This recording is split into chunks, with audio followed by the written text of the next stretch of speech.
श्री क्षेत्र आत्मापुरात सद्गुरू बाळूमामा यांच्या भंडारा यात्रेनिमित्त रविवारी लाखो भाविकांच्या उपस्थितीत उत्साहात आणि भक्तिमय वातावरणात रथोत्सव संपन्न झाला।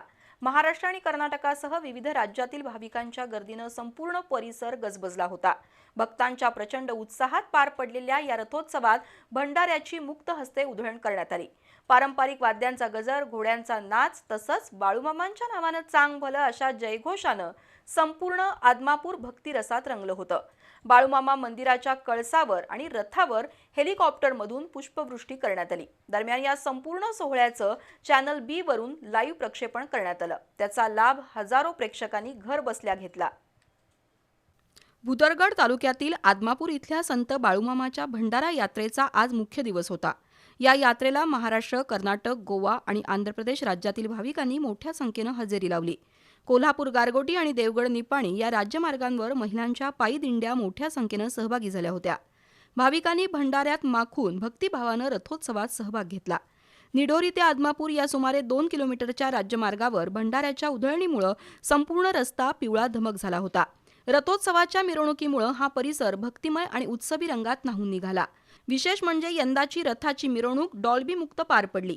त्यामुळे पारंपरिक वाद्यांच्या निनादात आणि धार्मिक वातावरणात उत्सव अधिकच भक्तिमय बनला। बाळूमामा देवालयाचे अध्यक्ष धैर्यशील राजे भोसले यांच्या हस्ते रथाची विधिवत पूजा करून रथोत्सवाची सुरुवात झाली। सुमारे 5 तास चाललेल्या या मिरवणुकीत लाखो भाविकांनी सहभाग घेतला।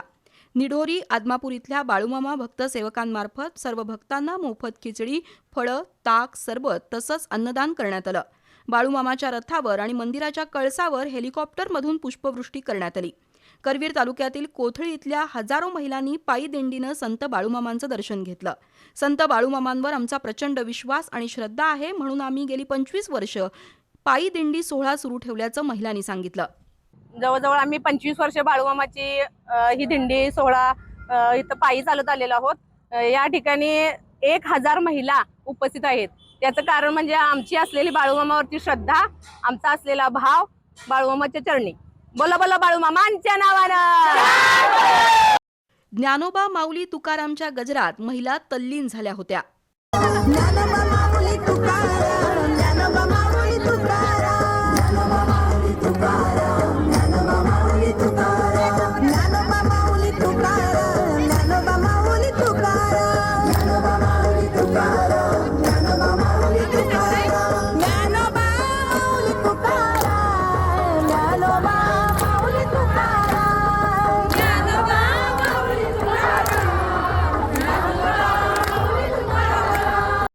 यात्रा सुरळीत पार पडण्यासाठी मंदिर प्रशासनानं उत्तम नियोजन केलं होतं।